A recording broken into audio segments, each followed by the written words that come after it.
Hello everyone, welcome back to Mom's miracles.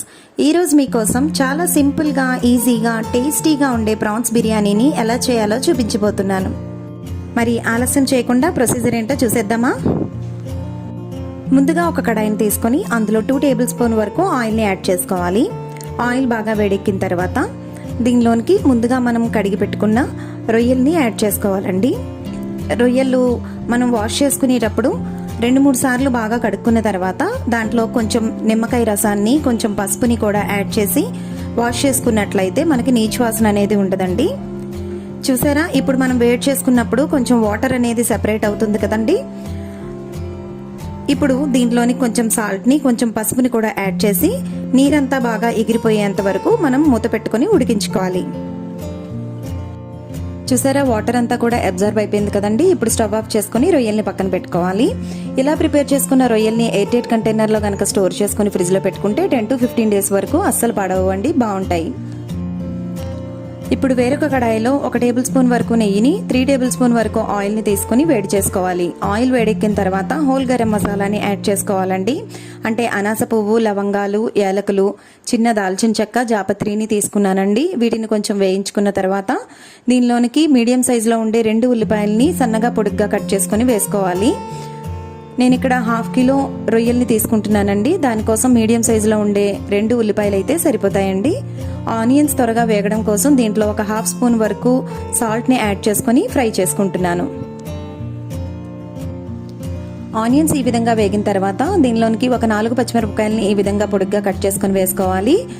దీనిలోనికి కొంచెం కరివేపాకును కూడా వేసుకున్నానండి. కరివేపాకు వేయడం వల్ల ఫ్లేవర్ అనేది చాలా బాగుంటుంది. దీనిలోనే 1.5 టేబుల్ స్పూన్ వరకు అల్లం వెల్లుల్లి పేస్ట్ను కూడా యాడ్ చేసుకోవాలి. వీటిని ఒకసారి బాగా వేయించుకున్న తర్వాత ముందుగా మనం కుక్ చేసి పెట్టుకున్న రొయ్యలను కూడా యాడ్ చేసుకొని బాగా కలుపుకోవాలి.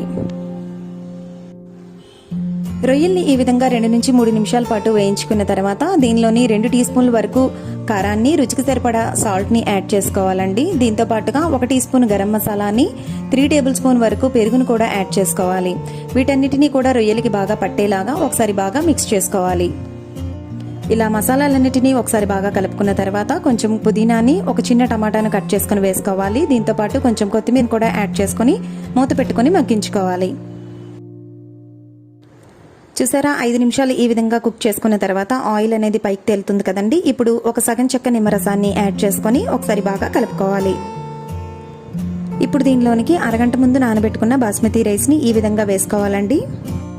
ఇలా రైస్ వేసుకున్న తర్వాత దానిలోనికి కొంచెం పుదీనాని, కొత్తిమీరని వేసుకుని జస్ట్ 30 సెకండ్స్ పాటు అలా వదిలేయాలండి. తర్వాత దానిలోనికి ముందుగా మనం వేడి చేసి పెట్టుకున్న వాటర్ని యాడ్ చేసుకోవాలి. వాటర్ అనేది బాగా బాయిల్ అవ్వాలండి, అప్పుడే యాడ్ చేసుకోవాలి. చాలా మంది ముందు గ్రేవీలోనికి వాటర్ని యాడ్ చేసుకుని వాటర్ బాగా మరిగిన తర్వాత అందులో రైస్ వేసుకుంటారండి.